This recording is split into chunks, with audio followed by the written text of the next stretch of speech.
Welcome, everybody, to the Mullins Over Music Podcast, episode 63. And for our guests this week, we have the color coordinating Connor and Tori of the band Town of Trees from Idaho. Now, this one was a fun one. We have tons of fun questions like, what's your favorite tree?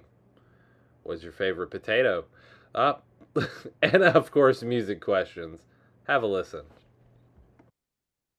Welcome, everybody, to the Mullins Over Music Podcast. I'm your host, at least until the robots take over, or my cats, whichever one, take over the podcast first. Austin, and I'm here with some special guests from a special band. I'm going to let them introduce themselves to you guys so you can put, names to voices or faces if you're watching the video version. Hi guys, I'm Connor from Town of Trees. And I'm Tori from Town of Trees. Thank you guys for coming on. I appreciate it. Thank you for having us. We're really excited to be here. Now, I always start the podcast off with two questions that I know gets a laugh out of everybody. I'm going to start with the fun question first. And this is, what's one mystery of the universe you'd want the answer to? Ooh, one mystery of the universe I'd want the answer to. So, aliens. Do aliens come from above or are they from the inner Earth? I love the show Ancient Aliens, so I heard out on that quite a bit. I would say like a definite answer on that would be awesome. I like that. I'd love to know if mermaids could ever come back into existence. Because I think they're so cool, and I just don't know a whole lot about that history. Fair enough. I like it. Those are great answers. Well, of course, the other question that we start the podcast off with is the fun fact question. Now, you went through elementary school, middle school, high school, maybe, I don't know. But at the beginning of a new class, you'd stand up and they go, okay, tell us your name and a fun fact about yourself. Or maybe they'd ask how your summer break was, but we don't have a summer break anymore, so that's not a relevant question. I would say my fun fact. A lot of people that meet me, especially at the fire station, all think I'm a competitive eater. I love to eat. I've done 12 sushi rolls last time at an all-you-can-eat sushi roll place. So I enjoy sushi, wings, steak, all things food. Nice. I like it. Yeah. I think a fun fact for me is that I grew my hair out to my knees. So it was a documented 4 feet long. And also it's pretty thick. I got thick hair. And I decided to chop it. I chopped it and I donated it to Wigs for Kids so that my hair could be used for a greater good than probably my good. Because that thing was weighing me down, for sure. I bet, it probably weighed a couple pounds. Yeah. And I know what it's like to have thick hair. I've had thick hair my entire life, so I'm like, it when it gets slightly like more than this, I'm like, nah, we gotta start fresh here because it's weighing my head down. Let's move on into some fun music questions now. I like to phrase this as your, superhero origin story. Okay. Like, take us back. I like to think if Batman went into music, that would be an origin story. Take me as far back as you can, to when you were young, and bring us all the way up to date to where we are now.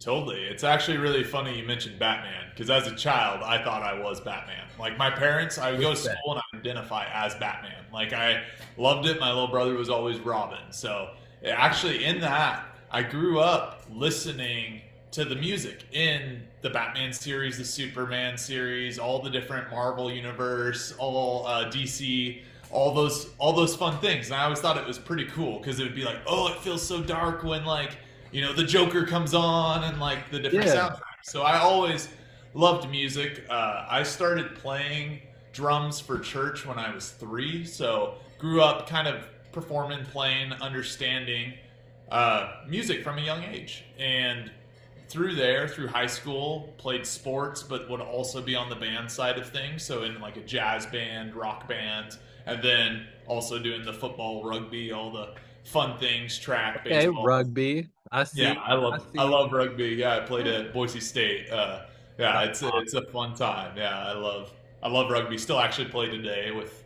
buddies in like a men's league and stuff we put together at the fire station. Awesome. Yeah, it's a good time. Yeah, what about your growing up musical? Yeah, I mean, kind of similar to Connor's. We're both into the sports stuff, and while also doing music. My parents were both in a band together growing up. Actually, they met. They were in 2 separate bands back in Seattle, back in the grunge era, and they met each other and just had this attraction. Of course, my mom's a lead singer, my dad's also a lead singer, so maybe that ended up not working out because two alpha mentalities didn't work out.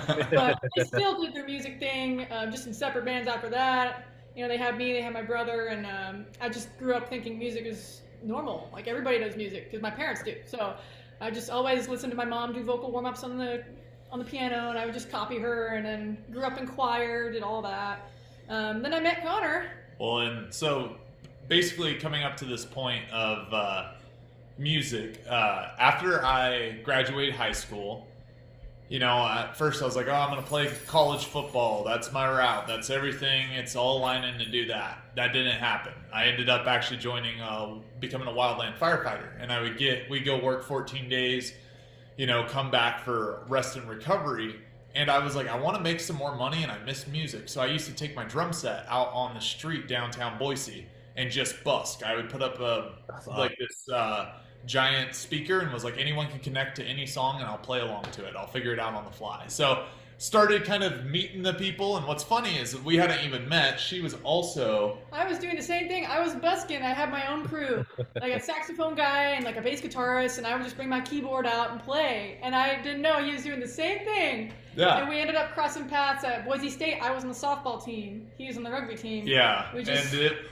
At this time, basically, with the band, I'd started the band before I left with the Army, Town of Trees, and the whole way that comes, like the origin story of Gotham, right? Like it's basically, of course. We're writing it down, and I was like, well, Idaho, what are we known for? Everyone thinks we're potatoes or spuds. Well, I was writing that down. I was like, I don't really want to be the spuds. I don't want to be the town potatoes. of spuds. Yeah, exactly. So it was like, that's pretty much what we're known for. I was like, well, what's my favorite thing? It's tater tots. So I wrote down tot on this piece of paper, and I was like, wait, Boise's known as the city of trees, which is where we primarily play, and I was like, town of trees, and all of our community can be known as tots, and then we can hand tater tots out at shows, and it becomes this whole thing. So yeah, that was like the Batman calling, you know, the tot symbol and all that. So, I love it. Yeah. Yeah, so it was playing with those, had a couple guys. I primarily write songs. I was playing guitar, singing. Everyone in the band was multi-instrumentalist, and then basically left for a year with the Army. So going through basic, all that fun stuff. Come back, and that's kind of going to college, playing rugby at Boise State is where we'd only played 2 shows at this point. So in 2 years of being a band, had 2 shows under our belt. And that's where I met Tori. Mm-hmm. Yep, and then I've never been in a band before, so I thought, oh, this guy's so cool. Like, I'm just like a solo R&B artist, you know. I just got swept off my feet pretty quick. I walked into his apartment, I didn't know he lived 4 doors down from me this whole time. Walk in his room, There's a keyboard, there's 2 guitars on the wall, there's a drum set shoved in the corner. There's like no room for a bed. I'm like, how do you sleep in it's here? It's like sleep, have guitars on this side, piano on the this drum side. set, of course. Exactly, yeah. Yes. It's a coffin, you know? Yeah. Until you wake, it makes sense. Sleep hanging from the ceiling. Yeah, exactly. It was... It was game over, pretty much. Walk in there, I'm like, yep, he's the guy. I want to join the band, and also we should go out. So we just pretty much, got married like 8 months after we met, pretty fast. And then here we are 7 years later. Been doing the band ever since. Like, basically from there, we started as kind of a folk band. You know, it was all singer-songwriter style, and started really exploring what we want to be as a band, and as we grow and change as humans, so does the music a little bit. So it's been fun to see where it's grown to, and yeah. And it has grown. Yeah. Hey, and I mean, Bacon Bits follows you, and that's where I found you guys, is through Bacon Bits. So that's awesome. We love Bacon Bits. Always watching his videos, Jesse Cannon's. I'm just like, oh, these guys know what they're talking about. Absolutely. Well, my next question, we're gonna dive deep into some more music specific things. Let's talk about how a song gets made. How does it become a tot song, if you will? Totally. That's a great question. I think we've kind of finally dialed our process. That's the hardest part, is in like when you're first starting out as a band, is what is our process? When we sit up and we record, when we go, is it going to a studio? Is it working with certain engineers? What's that look like? When we started with our first album, we wanted the studio experience. And we realized quickly after, with how busy our lives are, that wasn't feasible. So basically the way a song will work now is I'll sit down typically with guitar and kind of come up with some guitar ideas, and then lyrics will just come. Like, I love writing lyrics. Tori's the melody person, I'm the lyric person. So it works really nice because I'll be super excited. She'll get off. She coaches softball full time, so she'll come in from the sports facility, and I'll be like, "Hey, check this out!" And she's like, "Yeah, we need to change some of these melodies and some of these things so it fits her voice." But yeah, it's usually the most inconvenient times where Connor's excited about some ADHD. music thing. So I'm like, Right, okay. brother. That's right. I have adapted. I do not get angry anymore. I just say, you know what? He probably has a good idea. So I just drop what I'm doing, and I'll listen. And I'll be like, okay, it's like 50% there, or it's 90% there. That's a good day. And then we just tweak it a little bit. And, yeah. And again, some days it's like there's 20%, and we're like, rah! Being married in a band is like you learn to really love all parts of each other with songwriting and everything, because it's such a intimate experience. Yeah. But we usually from there we'll write verse and chords come pretty naturally. I'd say, like, if it's not supernatural, then it's probably not there yet. When it flows more. Like, every song we've written, the past 5 or 6 singles have been very a flow state. Like, they just happen, and then I love bridges. Like, I'm in charge. That's her thing, is bridge. I love. She loves bridges. I love verses and choruses and the initial melodies. So it really cements into that. Yeah. I think in a lot of ways. We'll get the song to like 60-70% done, and then we'll show it to the band, and they come up with their own parts. We make it mesh pretty good to the point of like, okay, this is like practically done. And then we'll send it to our producer, who he's incredible, Corey Bergeron, out of Canada. We found him on Fiverr, and we've been working with him on our last 9 singles. That's awesome. He's been amazing, and our system, right? Like, everything is plugged in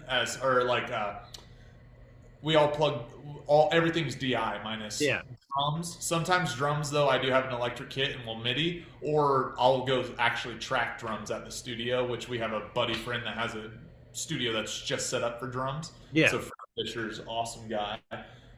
So we'll go there if we're tracking live drums. Otherwise, most of the time I'll sit down on an electric kit and be able to get the sounds and tweak them, with MIDI and everything. Yeah, of course. And I'll record the guitar, and then Sam will typically do piano, banjo if it's needed. Sully comes in with bass, and it's very.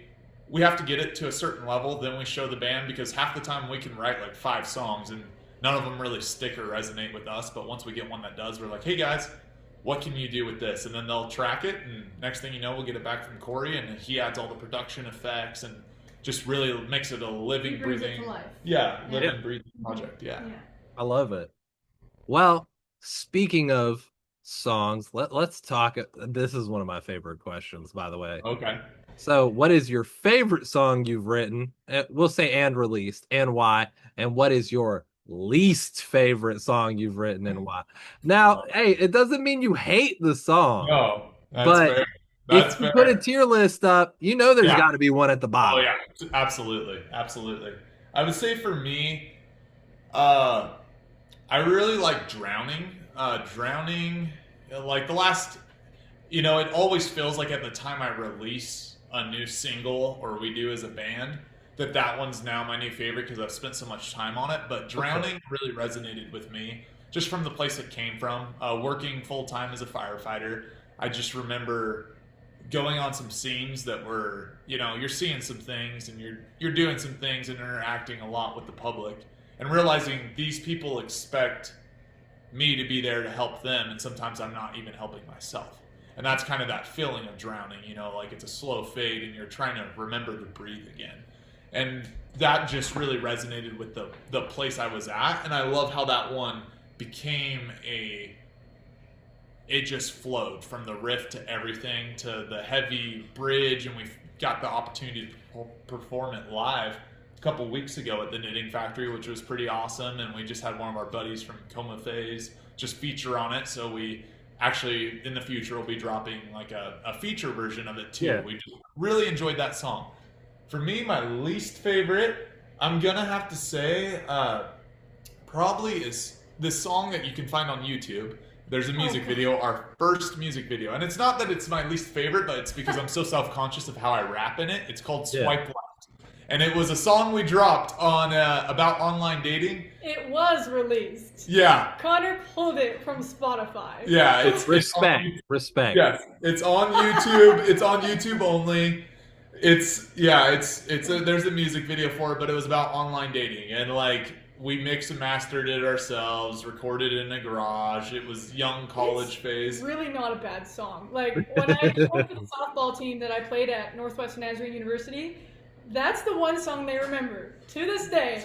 Not even any of the new stuff that I think is 10 times better. They don't care about that. They just listen to Swipe Left. I'm like, oh gosh, Swipe Left. It's funny. It's almost like the Post Malone video where he's first doing the, you know, what the heck? Like that whole thing. If you've ever seen that, it feels like that. Like for me, that's the same feeling when I watch Swipe Left. I'm like, ooh, it is what it is, but it's there. We gotta leave it. Yeah. What about you?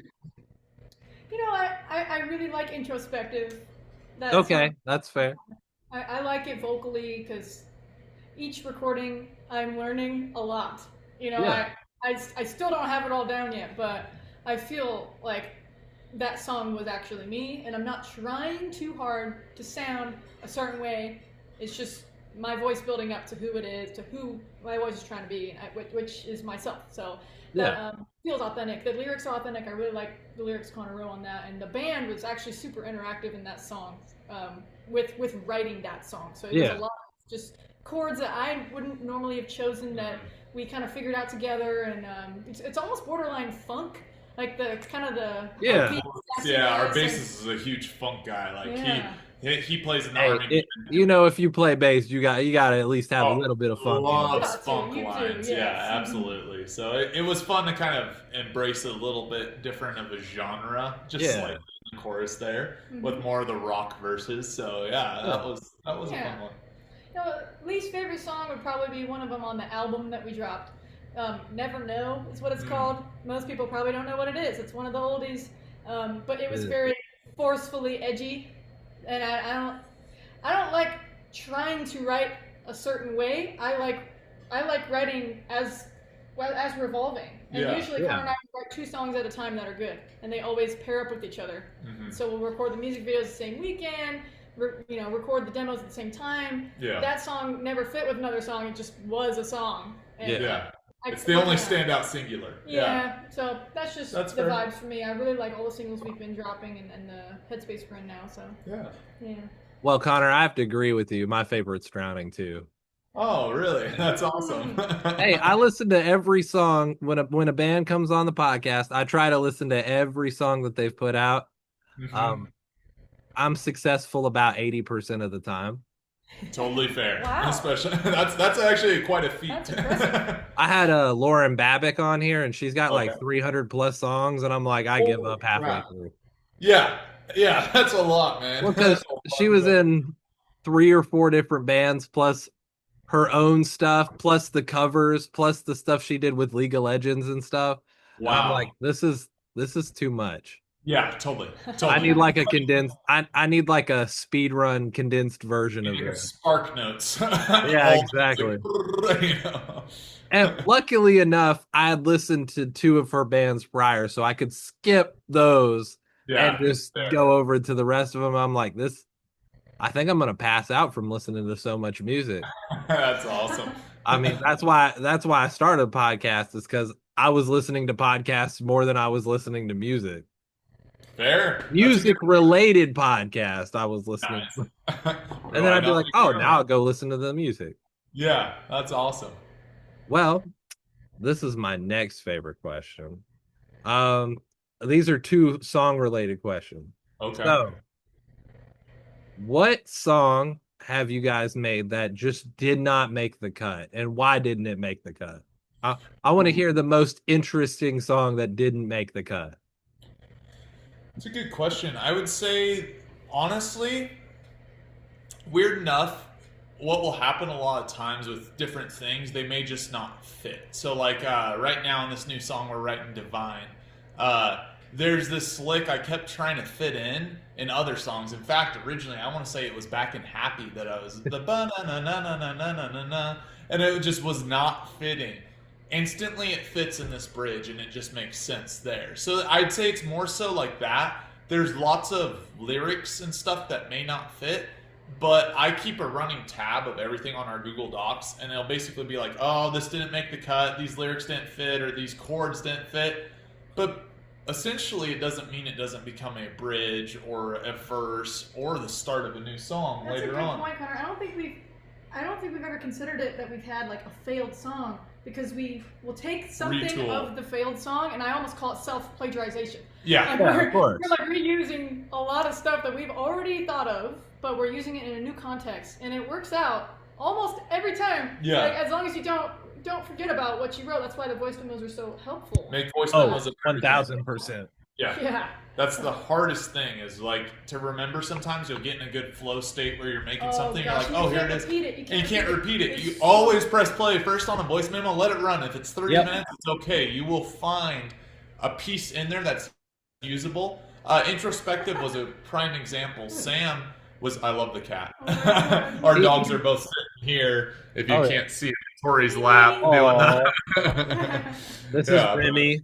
Nugget is asleep in the back. Oh, okay. This one's Wookie and Amp. So Wookie and Amp. Yeah. Awesome. I love the names. Yeah, they're good dogs. But yeah, introspective. Sam he also plays guitar, banjo, piano, a little bit of everything. He probably showed us 50 Respect to the banjo.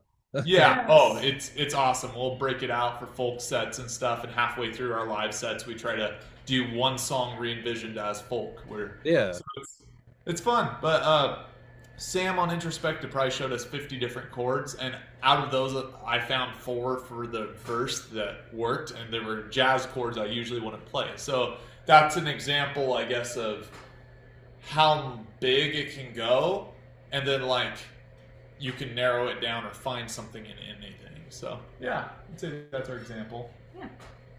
Well, my next question is also song related. What song from your discography should a new listener listen to first?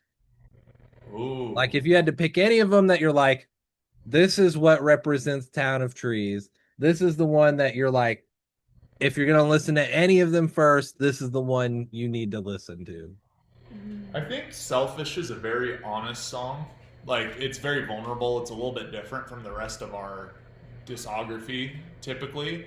And that one was a very fun music video to shoot, too, with the dancer and Sienna and everything. I think that the combination of almost all fields of music in there. There's a little bit of rock, there's a little bit of the folk, there's a little bit of the bridge is kind of experimental with the solos and stuff.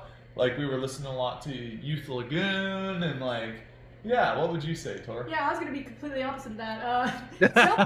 I don't know. I think a lot of people get like freaked out when they hear Selfish because they're like, oh, this is a crazy indie experimental band. Like, swipe, done with them. Versus if I were to try to hook a new listener, Happy. I was going to say Happy, because that one makes sense. just has the energy, it has the spirit of Town of Trees. Like, we're very... That is true. That and the is music us. video, man, it's like kind of goofy, kind of fun. And if you liked Happy and you wanted to dive deeper, then maybe Selfish is a song for you too. That's kind of how I view it. Yeah. Okay. I gotta say, uh, Connor, your answer is, I like both of those songs a lot, but I have to agree. Happy would be the song if I had to introduce it to somebody. So be it. I am outvoted. I accept it. Now, what is one lyric from your songs that you just feel in your bones every time you sing it, listen to it, whatever the case may be? Maybe this is why I'm so biased on Selfish. I think a huge part of that for me is mainly hearing it, harmonizing, singing with Tori, playing it. Each and every time, when I was writing that song, I was just really realizing, man, this place I come from, like, why am I making selfish decisions? Why do I do things that don't put others first? Why am I not being kind all the time? Why am I being a dick at the fire station? Why am I behaving in ways I don't want to? And like that answer at that moment was pride. So when it's like suddenly I realized every part of me was wrong and filled with pride. So that line to me really cuts every time I hear it because it's a reminder of who I was at that time and how I was behaving and not to go back to that way. So yeah, that's mine, I would say. I really like that. That is a great answer. Thank you. I mean, I guess the song that I sometimes don't vibe with, but I think it's funny anyways, is Idiot. Like, yeah, I'm an idiot, a little idiot. It's like almost making fun of yourself. Yeah. Sometimes I feel not embarrassed to sing it, but I'm just like, I gotta really be in a certain headspace. Yeah. Versus introspective. I really feel those lyrics because it's kind of showing a perspective of what it's like to have anxiety. A lot of our generation suffers from that, including myself. So when I sing a song, it's almost like therapy. I'm like, oh, okay, introspectively, I'm feeling better. I swear to God, it's just the cloudy weather. I can't eat at times. I'm always picking fights. I swear I'm doing better. It's just like this internal conflict in your head of, gosh, like I'm trying so hard to just figure it out, but I can't. And that's, relatable. It's very relatable. It doesn't mean you're going to find the answers right then and there, but it's kind of nice to sing about it. Yeah. Well, now that we've talked about your music a little bit, we're gonna broaden our perspective for a minute and talk about other people's music. Now, I like this question. Some people don't like the phrase guilty pleasure, but I like to think of it, don't think of it as something you're embarrassed by unless you are, and then I need to hear about that. But songs and music that people wouldn't expect you to listen to. Ooh. That's a great question. That is a really great question. I like pretty much all music except modern country, I would say. Like, I like old school country, so I listen to a very diverse I guess types of music, but one artist, so Tree Fort Music Fest, one we play, we're actually playing again in March. It's a really cool indie festival. All independent bands come here, and I love to go there and find these artists that again, I normally wouldn't listen to. So a couple of those were Smoky Brights. We became instant, like their melodies, their harmonies. They're also a husband and wife in a band. So they were just excellent humans. They're super nice. They're out of Seattle. And Youth Lagoon, we found out later, was from Idaho. And he is such a unique, interesting guy. Trevor Powers, the way he sings, the kind of haunting melodies a little bit, these keys.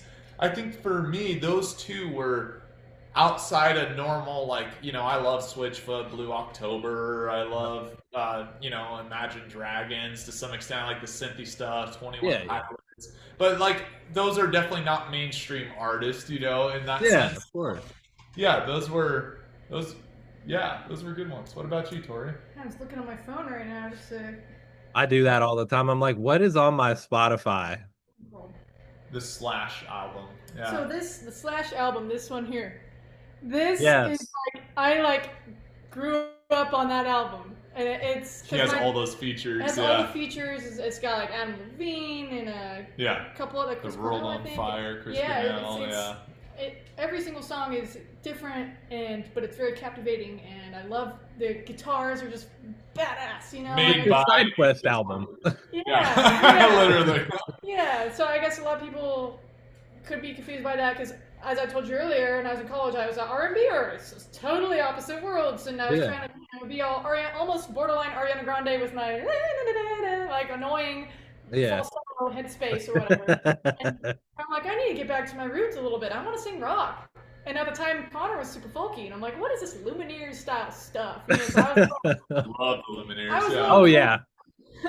But I learned folk is actually beautiful as well. It really. I love the storytelling aspect of folk. So I think for us, we're like, can't we be a rock band that writes stories or writes things about, like, almost the way folk writes their songs? Yeah. Almost this very creating a world around every song. It's like, well, I want to do that, but with rock, because I do love heavy guitars and I love drums, because I started off as a drummer. So it's like, and then I also like all the MIDI, like experimental world of like 21 Pilots and stuff too. Me too. That's kind of, I think, where we find our merge of what is Town and Trees. Yeah. Okay. It was a great answer. I like the variety there. And then, of course, I do have to note, when I think of Slash, I think of Phineas and Ferb. Oh, that's awesome. I loved Phineas and Ferb. Because he did that one song at the end of I think it was Across the Second Dimension movie. Yeah. It was just there, and I'm like, Slash just unlocks a core memory of just remembering that, especially when it came out on Disney Channel. I was like, this is it. Totally. Okay. Well, now that we've talked about music that you guys listen to, let's dial in just a little bit and go to your influences. Give me 3 influences each. They can be musical or they can be non-musical. Ooh, that's a good question. Now, I always say movies for one of my non-musical ones because I'll be watching too many movies. That's fair. Yeah, I'm trying to think of like music. So music, I would say Lumineers and Switchfoot. Like those would be like kind of the blend there. Yeah. For movies, I was a huge Star Wars nerd growing up. I loved Star Wars. I loved the universe, all those types of things. And I would say for like a historical figure, I'd probably say Teddy Roosevelt. That's a good one. Because if you read that speech about how he literally got shot and continued to give a speech for 40 minutes or 45 minutes after getting shot, it's like, that's pretty cool. Like, well, I think most people would want to be like almost mock the assassin the whole time. Yeah. So, yeah, I would say between that, yeah. Most people who get shot don't continue speaking. So, yeah, exactly. It's like that's pretty badass. That's a good example. They're just a bunch of posers. That's what they are. Yeah, exactly. That's the most metal thing you can do. Oh yeah, for sure. What about you? What would you say is like a movie or? Oh, a movie. I think of Narnia. That's a good I was actually Aslan in a play for the only play I've ever been done in drama. I was Aslan. It was rough. It was not good. Yeah, I read. And that's such a great character too. I know. When you do the roar, it was like they would voice over. It was just like, like a 16 pubescent kid trying to roar like a lion. Yeah, I will never watch those videos back. It's almost like swipe left for me, Yeah, well, Narnia is great because it's epic, it's beautiful, it gets your mind going. Like the fantasy aspect of it, I always just had me dreaming as a kid, so I love that because I think music should not be so robotic and set and regimented. Like you gotta let the song breathe a little bit, and so I think of Narnia. Like I want to find those doors. I want to go. Like that. It should get a remake for sure. Yeah. And then for musicians, I've definitely admired and loved 21 Pilots the most because of their depth of music and how every single album, I can't find like any song that I absolutely hate. Like there's something I like about almost all of them. They're just very creative. Tyler and Josh, and the world they create around their music is very cool. I just love it. And then Pink, I admire her. I'm not necessarily like in love with her music, but her as a Stage present person. And watching the documentary of her and how she's a mom and raises her kids and does all this, the mindset that she has, like she's truly an athlete. And I've always looked up to athletes because I am one. So that's what I did in college. And I think it's cool how she can apply that perspective to music and just do what she does. She's probably the most talented, incredible musician / gymnast ever to do acrobatics while singing. And you watch those videos of people standing on her while she's literally singing, just give me a reason. It's like, what? Like, dude, that's some major ab control right there. Literally. I know I couldn't do it. Yeah. Okay. Well, now we have to talk about one of my favorite parts. And that I call this section Gear Talk, Great Talk. I always think of SpongeBob with the imagination thing, but it says Gear Talk, Great Talk across. Maybe one day I'll get an animator to animate that. Imagination. I know exactly what you're talking about. Yeah. So, you guys got gear. I want to hear about it. Go in as much detail as you want about your gear because I know you want to talk about it. Oh, yeah. Every musician loves to talk about their gear. Yeah. And I like hearing about it because then I add it to my Sweetwater wish list. Sweetwater is awesome. That's who I shop through. It's a little, maybe sacrilegious a little bit, because when I first started at the fire station, I used to work at Guitar Center. So I would work there to get the discount so I could buy all the stuff. I really got hands on a lot of gear and really almost got to test it through the eyes of other people and see them play it. People that were more experienced than me come in, sit down on it. So I would say I'm a Gibson fan when it comes to guitars, but I have a little bit of everything. I love Fender, I love Gibson, Martin, Taylor's when it comes to actual guitars themselves. I would say drums, I'm a DW fan. Like I actually have a acrylic kit that I've built into. So when you play them, they light up, and I'm trying to sync them with the trees that we put on stage so that you can play it and light them all the different colors. So that's really fun. I would say for our actual roll-in system, a X32 with a seismic audio 32 splitter. So basically we can go analog to digital. So we all use in-ears. We rock Sennheiser's IG4s, I believe they are. Wireless mic, Sennheiser. We both, she has a keytar, got it for her anniversary. Yeah, that's awesome. I want to talk about my keytar for a second. Yeah. This is the coolest piece of gear I've ever owned in my life. The Roland Axe Edge, and we painted it pink. So it's like all black keys, which concerned me at first because I'm like, how am I going to see the notes? And then I realized, you just got to play it enough for you to memorize it. Okay, cool. But it looks so cool with pink. And then we got a pink strap for it. So I'm just sitting on there like feeling like a princess. I'm like, this is the coolest piece of gear ever. So now I got the app on my phone, the Roland Axe Edge app, and I'm just learning how to program everything and make it sound how I want them. And that's the really fun part because it really is a computer at the end of the day. Right? Yeah, absolutely. Almost everything is now with guitars and everything too. Like I would say, I tried Fractal originally. I wasn't a fan. I'm a simple brain, a little bit of a Neanderthal when it comes to certain things, So the Fender Tone Master Pro changed modeling for me. Like it? I love it. Like I've been a huge fan of it because, like, for me, I haven't played it yet. Oh, it's great because the simpleness of it. I actually like physically seeing the pedals dialing without having to plug a computer. I like the convenience of being able to do it from your phone. I also really enjoy that they're constantly always uploading stuff in the cloud that I from my phone can test. So when I'm like recording Happy, I'll be like looking for a slash like this tone, and then I'll have like 100 options and be like, oh, let's try this, download that, upload it in the cloud, tweak it, and it's way simpler. I take it with me to the fire station. It's super portable. It's not like the Fractal or the FM. Like I had an FM3, but also like with Axe Effects, you're having to run, now you're carrying a unit and the pedal board and then you're a computer.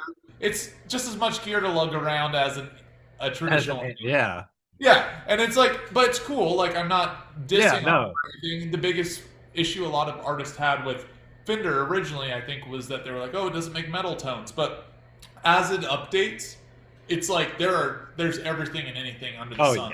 Yeah. So I've been a huge believer in that machine, and yeah, I love it. I love it. Everything's been recorded on that on our last like 6 or 7 singles. So yeah. I do have to shout out Neural though. They just released that Quad Cortex Mini. That Yes, looks so sick, and it does. I saw somebody put it in a rack system. Yeah, You can put two of them in it at the same time. I'm like, it's this is pretty cool. perfect. It's so It's tiny. pretty cool. It's better than the Nano Cortex that they dropped for some reason that nobody wanted. Yeah, yeah. But then no, those are sweet. I was actually just watching a video on those. I was like, that's pretty cool. I watched Andrew Baina, the guitar. He does like heavy guitar stuff. He's in Okay. that band Carcosa, so heavy Okay. deathcore stuff. He's like, look at all these cool tones I can get, and he changes his tuning in one song 42 times. Holy crap, that's So he wild. midis it, and you can watch it in the video. It changes back and forth, and you That's can pretty see it cool. swap back and Yeah. forth. I'm like, this is the coolest thing I've ever seen. I don't Oh even yeah. know where to begin with this, but I want Yeah. to do that just for shits and giggles. Oh, totally. MIDI programming is the next step for us. Is like to be able to not have to even like you just run it in it because we use tracks, we use Ableton Yeah. to basically be able to sync. Oh, Ableton. Where I don't even have to step on the patch. It's like that would be clutch, and to then sync it so that when the patch changes, lights change on stage. It's like you can do some crazy stuff when you nerd out on it. So I definitely, that's the beautiful part of music and gear. There's always something to learn and something to improve on. Absolutely. And then, I mean, I don't even use an actual amp when I record. I use my computer. Yeah, So, same. Yeah. And the nice Scarlett 18i20 I've had for a few years. Yep, we rock one of those too. They are awesome. Dude, this is pinnacle. I don't really know where they could go next after something like this. Other than more inputs, maybe. That's all it comes down to is more inputs, but that's time. Like you don't really need them with the way you record now. You know, it's like you can. I don't even record live drums most of the time. I use like you do, the E-kit. Yep. MIDI it out and makes it so much easier. Totally. Because quantizing drums sucks. Absolutely. And drummer, as much as I want to think as a professional drummer, like I mean, playing in the army band, right? It's met. Like met is everything. You're doing that. Like it sucks. But like I'm like, oh, I have a good sense of time, and then I'll listen back to these recordings, and it's like, even just being that far off, and then trying to quantize the cymbal, and when you have 8 mics or 12 mics running, and then making sure it doesn't bleed over into this mic or this mic or this mic or this mic, and then like you just can't get it to line. You know, it's like making sure it doesn't phase either. Yes. Yeah, it's a pain. Live drums suck. No, I'm just kidding. They're good for when you feel like it. Yes, that's how I like to phrase it. Yeah. Well, I've got some fun rapid fire. I call this semi rapid fire because let's be honest, nothing's ever rapid fire in the music industry. Yeah. So I've got some fun ones for you. What is your go-to song when you're traveling as a band? Ooh. I could have phrased that better, but you got what I meant.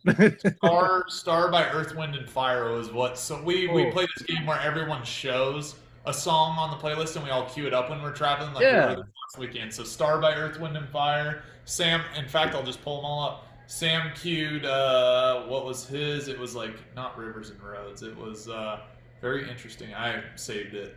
Pulling this up real quick. Speaking of something interesting. Oh, yeah? You know Andre 3000 from the famous rap group Outkast. Yeah. Well, he has a flute album. What? He has a flute album. He plays flute the entire time. That's pretty crazy. That's a good one. It's an hour and a half long. That is. I highly recommend you listen to it at least once. Oh, totally. So we had Sticks and Stones by Kings and Kaleidoscopes from Sam. I had Endless Love by Stick Figure. Okay. And then Sully, our bassist, had Star by Earth, Wind, and Fire. And then what'd you have? I think it was a Weezer song. Can't remember. Oh, which one it was. Yeah, it was one of the Weezer ones. Yeah. So those were our go-to. I like it. That's good. Okay. My next one is Who hogs the aux cord?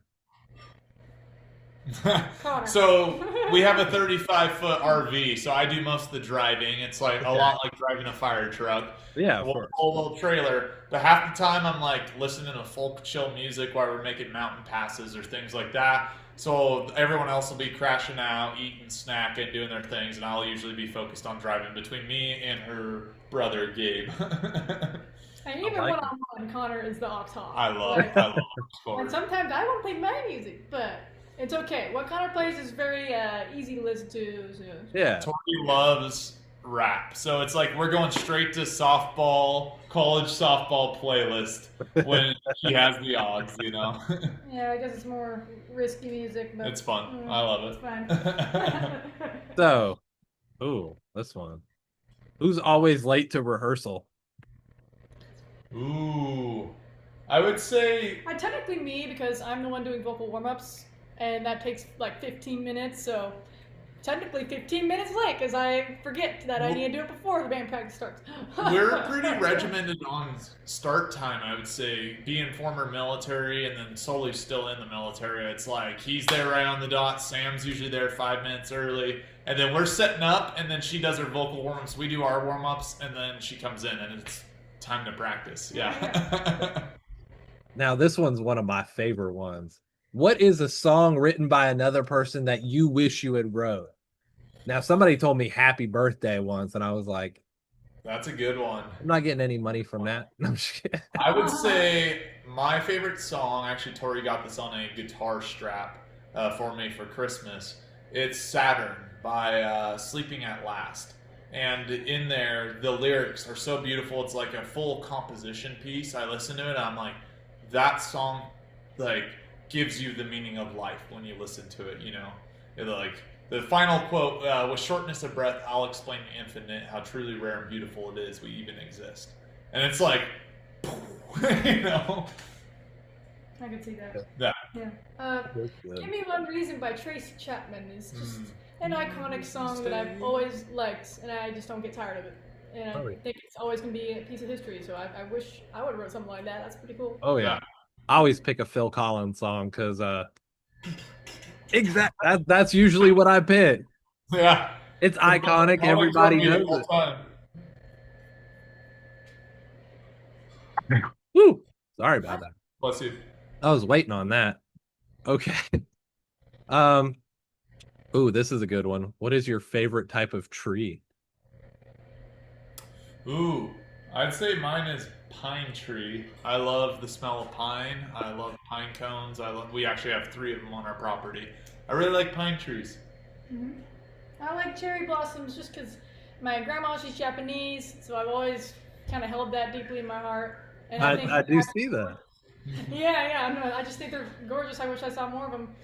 Mm-hmm. I mean, you guys are both wearing pink right now, so Yeah. I like the coordination. By the way, Thank you. Okay, what is your in-ear mix like? Ooh, that's a great question. It is. It's always my favorite because you never get the same thing. Totally. Yeah. Mine? Oh, go ahead. Sorry. No, you're good. I was just saying never again. Yeah. I would say mine, typically guitar's pretty low. I have clicking cues the loudest, but in mine, my guitar sits pretty low because I'm always just like, it's almost memory by the time it gets to show. Sometimes it's too low and I realize it and I'm like, it needs to come up a little bit. But I keep everything pretty relatively low in my ears. Like, it's just, I almost feel like I'm playing off memory or trying to when it comes to that. You're not deaf? No, I'm just kidding. I know. Yeah, for real.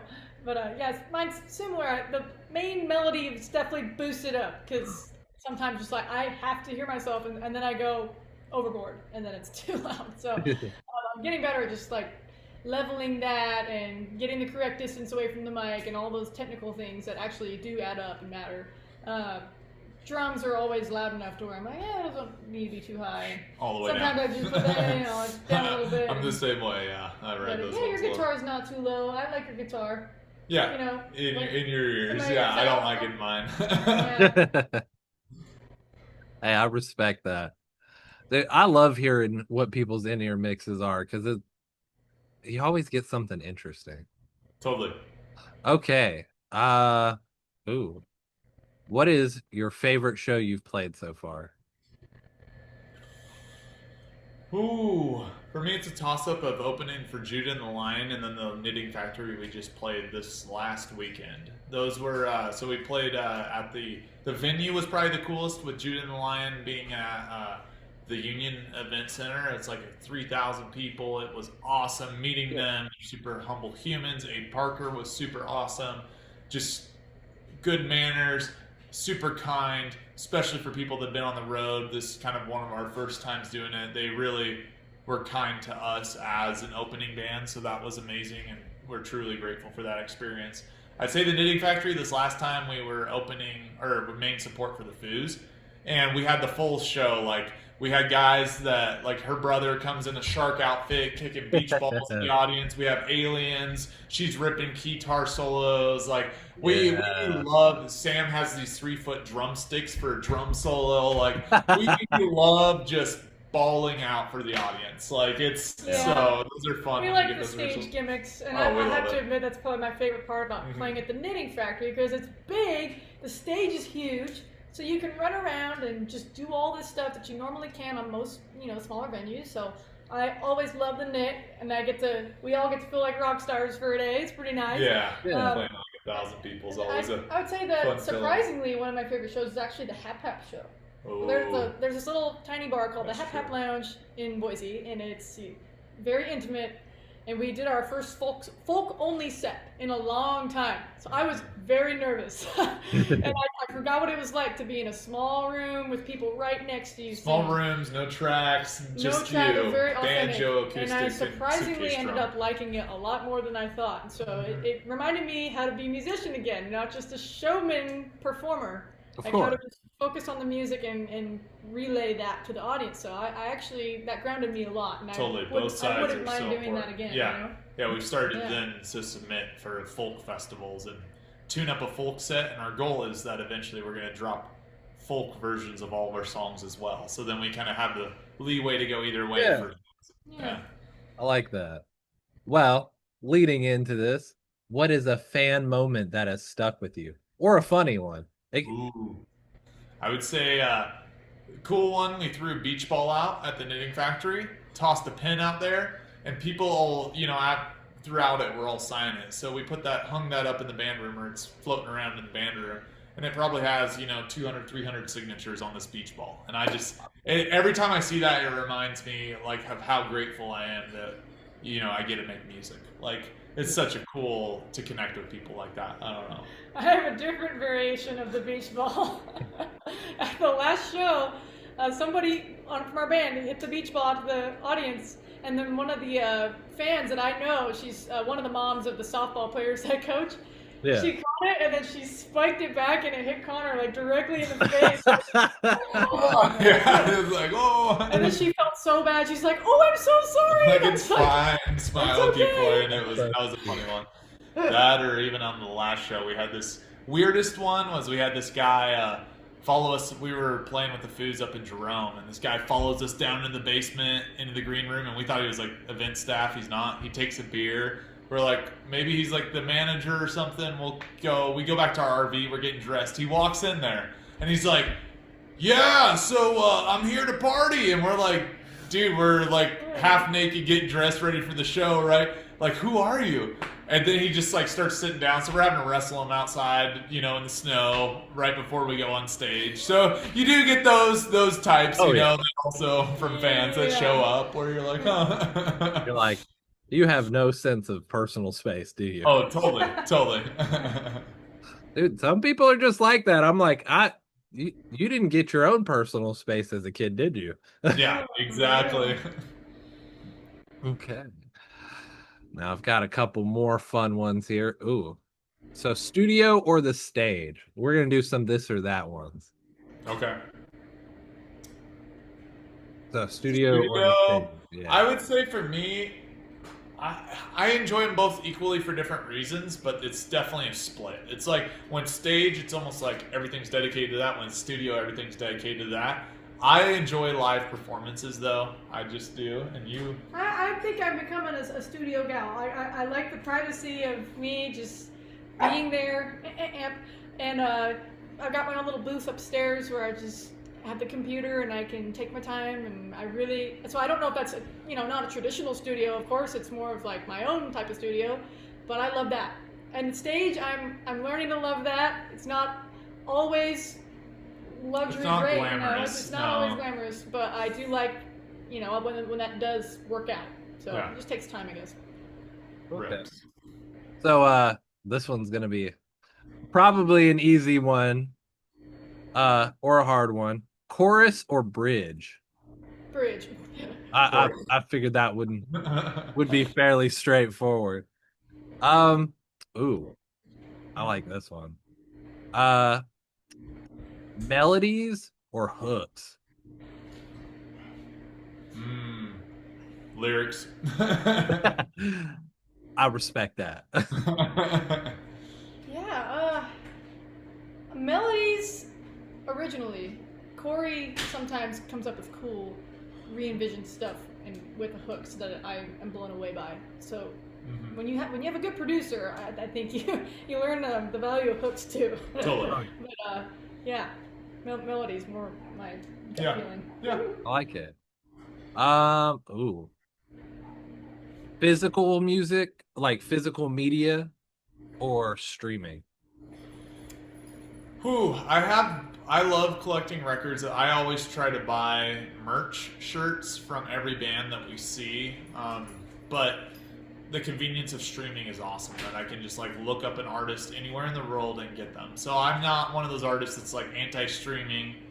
I think that it's a pretty amazing thing that we can Google Town of Trees and you can see anything and everything we've done, just like I do Youth Lagoon or 21 Pilots. So I like that, but there are days I'll put on a record and just listen start to finish. I think there's value in that too. I would agree. The accessibility of streaming is unparalleled, but the authenticity of a physical copy is also unparalleled. So I think that's cool. I've got a fun one. Cassette or 8-track? Ooh, cassette. We had a little Chevy Astro van when we first started that had a cassette player. So I'd get like AC/DC cassettes and stuff from the thrift store and put them in there. So I enjoyed that. Yeah. I don't know who has an 8-track cassette player. Yeah, that's fair. I tried to buy one the other day, but it was $90 and I had to have a PA cord. It's like 6 prongs. And I'm like, I don't know where I could get this from. Yeah. And I had no guarantee that it would work either. So yeah. I do want one still, just for, I think the band Ghost put out an 8-track cassette of one of their records. And I was like, this is so stupid, I want one. Yeah. Okay. Let's see here. Ooh. There's so many good ones that I just don't know what to pick from. Ooh. Okay, opening slot or closing set? Right in the middle. I know, I was going to say. Main support all day. Main support has been awesome. Everyone's still there. Oh, yeah. Both sides. But you get to play 45 minutes. I love 45-minute sets. Yeah. Closing, at least the good part about that is you usually get more time. Sound check, if you're that person. If you're the direct opener, sometimes you get gypped, and you just gotta do it, right? So embrace the suck. Yeah. But yeah, I can see the value in all of the direct supports. Okay. Yeah. Now this one is this is not this or that anymore. I've got a couple more left for you. This one is, what is the hardest song for you to perform live? Great. This is always an interesting one to hear because it's never the one you expect. I would say for me, Selfish has been hard because I'm playing that intricate piano part. It might not sound that intricate, but it definitely isn't easy sometimes. Okay. And so doing that while also singing and going into different mixes of my voice is challenging. So that also takes time. That and introspective, the chorus of introspective is a mixed voice, and it's a little bit more higher in my range. So it takes focus. And so I'm like, if I'm not like dialed thinking about what I'm doing, then it doesn't come out the way I want it to. And I also am very hard on myself. So if I look back at a live recording and it's not close to the actual recording, I get pretty down on myself, so I have to work on I that and respect realize, like, in practice, you can be 100%. Gigs, it takes a long time, and there's a reason. Like, you watch interviews from Kelly Clarkson saying, when I was 19 years old, I was not even close to the singer I am now, because with vocals, it's even more obvious and prominent. Like, the longer you do it, the better your voice becomes. And it just simply takes time and rep. So I have to realize that as a young 26-year-old that's really only taken this seriously for about the last 3 years, that it does take time. So to match that recording quality will take time. Recording takes hours and hours and hours where you can retake. So why would you expect live to be exactly the same? Yeah. When you're newer, right? So I think that's just something I gotta remember. I would say mine's always the opening one, but typically for that's Idiot. Our intro track, I come on because it's almost like fire. So the first line goes, so does the fire. So the first song goes, so does the rest of the set. If I don't come out just hitting it with energy that's over the top, because everything I want the audience to do, I need to do 3 times more on stage. Oh yeah. So, for sure. It's high energy, you're jumping, you're doing it, hair's getting in the way, sweats, you're in a suit, it's everything is, so it's just like focus, make eye contact as much as I can, let them know, hey, we're here, you're going to have a good time. Like, so it's just setting that precedence for the rest of the show, for me, yeah. Okay. This one's an interesting question. If you had to cover a Disney song for your set, what would it be? Ooh, what's that soul song? The soul song. The one that's da-da, It's Alright. It's Alright. By John Bellion. Yeah. Right? I think it is, or John something. It's Alright. Yeah, the main song of Soul that Disney. Yeah. I love that movie. Great movie. Yeah. Underrated, in fact. Yeah. Yeah, that one's a good one. I would say that would be mine. Okay. There's a song, of course it's not coming up, but it goes, I'll try, but it's so hard to believe. That Peter Pan song? Yeah. I'll try, but I can't see what you see. Like, that song is so beautiful. It just makes me think of imagination type stuff of Narnia. Yeah. Again, similar to Narnia vibes. Yeah, absolutely. I love that song. Beautiful. Like that. So, if you all got lost in the woods, who would survive the longest? Oh yeah, I'm prepped for that. Yeah. Sully and I, we love it. Like, camp as a band, do the fun stuff. Yeah, Sam and I would be toast in 1 hour. We'd be piggybacking them across the river. I love it. Okay. Describe your band group chat in 3 words. Schedule, things coming up, autistic rants, and then confirmations. That's pretty much our entire band chat in a sentence. Yeah. That's the best kind of band group chat. Oh, absolutely. Okay. And I've got one more I already forgot what I called it.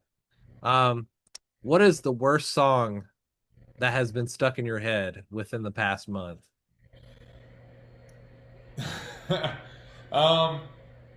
I am always singing, always making up songs, and they are very silly half the time. I love it. So, like, she has this alter ego. We call it the Yod, like, because Tori Yodi, her grandma used to not pronounce T's, but R's. are R's. She called me Todi. Todi. Because she can't, say the R's. Yeah. So basically, the way she sings "Selfish," the voice she does it in it gets stuck in my head, and I'll be working on the house, and I'll just be, like, it's almost like this. Do I have to?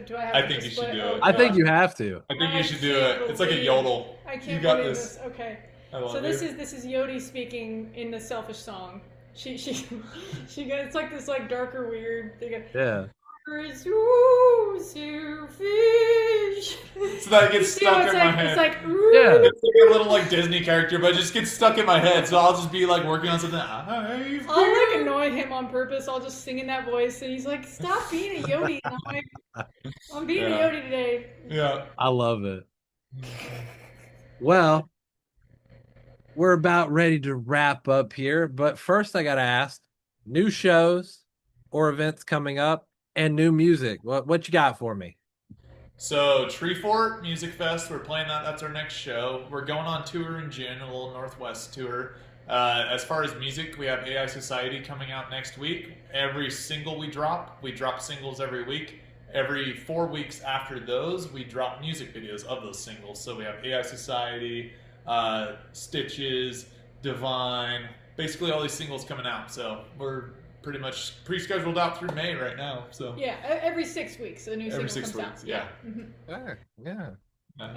And then we have just 2 more questions. We have plugs and shout outs. Plug the band, plug socials, shout out people. Let me hear it. Smoky Brights, Shepherd Bridge, Youth Lagoon, Bacon Bits. If you don't follow them as a band, that's a really good one. Same with Jesse Cannon. I would say producers, Corey Bergeron. If you haven't worked with him, he's freaking awesome. Yep. That'd be my list right now. I'm sure it always grows and expands. Yeah. Well, where can they find you on the socials? If you go to our website, townoftrees.com, you scroll down, it has our stories, all of our music videos, anything and everything, but there's every link directly. You click on it, it takes you to any social. So that will make it easy. Names, super mainstream, easy to find. Yeah, streamlined. Okay.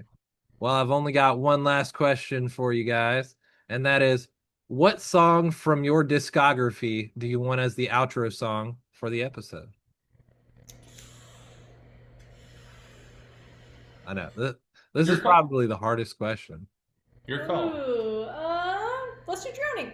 Okay, Drowning it is. Drowning. It's your favorite song. Yeah, I like it. Yeah, he's on board with Happy and Drowning. I like those. So that works out. That's great. And again, thank you so much for having us. Yeah, thank you guys for coming on. This is fun. Yeah. And to all the viewers, we'll see you on the next one. All right.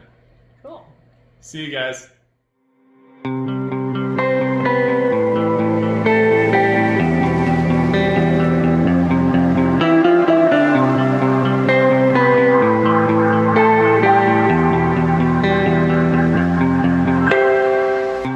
This has been Mullins Over Music Podcast, episode 63, with your host, producer, and editor, me, Austin Mullins. And Remy is with me today. Special thanks to guests Connor and Tori Hensley of Town of Trees. The closing track is Drowning by Town of Trees. Check them out on all socials and wherever you listen to music, and be on the lookout for the new music releasing this year. Thanks to Connor and Tori for being such great guests, color coordinating your sick outfits, and just having a fun chat. And of course, special thanks to viewers like you. Thank you. Until next time.